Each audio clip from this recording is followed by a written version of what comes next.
পক্ষে আর সহযোগিতা করা সম্ভব হবে না যদি তারা গণভোটের গণনায় বাস্তবায়ন করে। এবং এই সরকার যদি জুলাই সনদ বাস্তবায়ন না করে, গণভোটের গণনায় বাস্তবায়ন না করে, আগামী 5 বছরের মেয়াদ তারা সম্পূর্ণ করে যেতে পারবে না। ছাত্র তরুণদের প্রতি শ্রদ্ধাশীল হবে, কিন্তু আমরা দেখলাম যে জনগণের রায়কে তারা ক্ষমতায় এসেই অবজ্ঞা করা শুরু করেছে। 70% জনগণ গণভোটে যে গণরায় দিয়েছে সংস্কারের পক্ষে, জুলাই সনদের পক্ষে, সেই রায়কে তারা অবজ্ঞা করছে। যেখানে ভারতের সরকার তার ছাত্র তরুণদের আন্দোলনের মুখে পরাজিত হয়েছে, মাথা নত করতে বাধ্য হচ্ছে, এবং অন্য সব জায়গায় জনগণের রায় প্রতি সরকার শ্রদ্ধাশীল হচ্ছে। আমরা দেখলাম এই দেশের অন্যতম প্রধান দল বিএনপি, সে তার নিজের ভিতর কোন সংস্কার আনলো না, এবং রাষ্ট্রীয় সংস্কারের জন্য যে অন্যতম ঐক্যমত্য, সেই ঐক্যমত্য সে মেনে নিল না। যদি সে এই প্রতিঘাতে, যদি সে জুলাই বিপ্লবকে ভুলে যায়, যদি সে ছাত্র তরুণদের আন্দোলনকে ভুলে যায়, যদি এদেশের 1400 মানুষের আত্মত্যাগকে ভুলে যায়, তাহলে তার পরিণতি বিএনপি এবং তারেক রহমানের সরকারকে ভোগ করতে হবে। AKS অর্জন করল গিনেস ওয়ার্ল্ড রেকর্ডস। AKS সংস্কার গ্রাম সংশোধন এই বিতর্ক নতুন করে শুরু হয়েছে দেশে।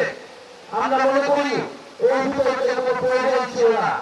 আমরা ঐক্যমত কমিশনে এই বিতর্কের অবসান করেছিলাম।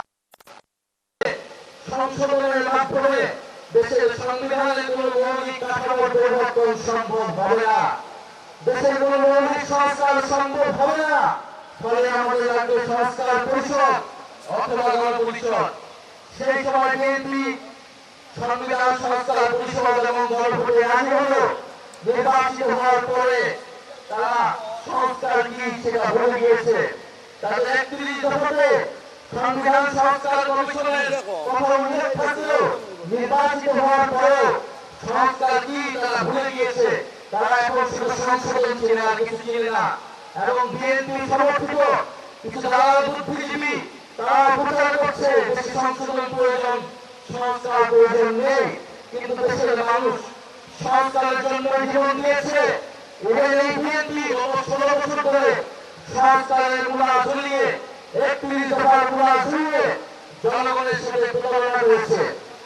প্রিয় সিলেটবাসী, আজকে ঢাকাতে তীব্র গ্যাসের সংকট, গ্যাস পাওয়া যাচ্ছে না। এর আগে জ্বালানির দাম বৃদ্ধি করা হয়েছে, বিদ্যুতের দাম বৃদ্ধি করা হয়েছে, সিলিন্ডারের দাম বৃদ্ধি করা হয়েছে, সবজির দাম 2 গুণ থেকে 3 গুণ হয়েছে। বাংলাদেশের রাজধানী ঢাকাতে মধ্যবিত্তের উপরে করের বোঝা চাপিয়ে দিয়েছে। বাজেটের মধ্য দিয়ে দেশের মানুষের যে অর্থনৈতিক সংকট, সেই সংকট থেকে উত্তরণের জন্য আন্তর্জাতিক যে সহযোগিতা প্রয়োজন, সেই সহযোগিতা সরকার পাচ্ছে না, কারণ সরকার সংস্কার করবে না। ফলে সরকার যদি সংস্কার না করে, সরকার যদি বিচার না করে, ফলে জনগণের মধ্যে যে নতুন আস্থা তৈরি হয়েছিল, সেই আস্থা তাদের কোনোভাবে সরকার ধরে রাখতে পারবে না। ফলে আমরা সরকারের কাছে আহ্বান জানাবো, আপনারা দ্রুত সময়ের মধ্যে গণভোটের যে গণনায়, সেই গণনায় বাস্তবায়ন করুন। আপনাদের নজর ডিসেন্টের আলোচনায় গণভোটের গণনায় এড়াতে জুলাই সনদ বাস্তবায়ন করতে হবে। সংবিধান সংস্কার পরিষদের মাধ্যমে সংবিধানের সংস্কার করতে হবে। এবং বিগত 16 বছর ধরে বিএনপি জামাত সহ ফ্যাসিবাদ বিরোধী দলগুলোর যে দাবি ছিল তত্ত্বাবধায়ক সরকার, সেই তত্ত্বাবধায়ক সরকার ফিরে আসলেও তত্ত্বাবধায়ক সরকার কোন রূপে গঠিত হবে এটা এখনো জনগণের কাছে পরিষ্কার হয়নি। এবং আমরা দেখছি বিএনপি দেশের সকল প্রতিষ্ঠান, নির্বাচন কমিশন থেকে শুরু করে সকল প্রতিষ্ঠানকে দলীয়করণ করছে।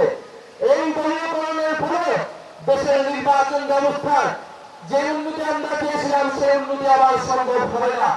আগামী স্থানীয় সরকার নির্বাচনের আগে নির্বাচন কমিশন সংস্কার করে পুনর্গঠন করতে হবে, অথবা এই নির্বাচন কমিশনারদেরকে পদত্যাগ করতে হবে।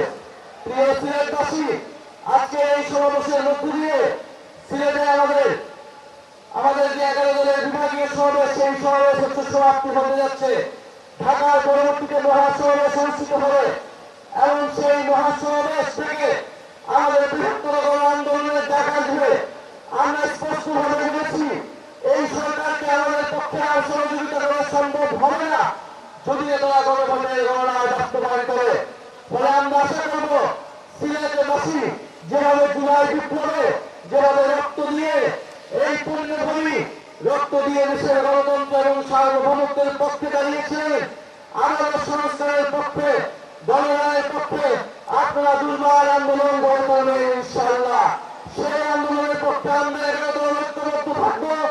দেশের আইনের পক্ষে, সার্বভৌমত্ব, সংস্কার এবং সুশাসনের পক্ষে আমরা 11 দল ঐক্যবদ্ধ আছি, ঐক্যবদ্ধ থাকবো। এবং এই সরকার যদি জুলাই সনদ বাস্তবায়ন না করে, গণভোটের গণনায় বাস্তবায়ন না করে, আগামী 5 বছরের মেয়াদ তারা সম্পূর্ণ করে যেতে পারবে না।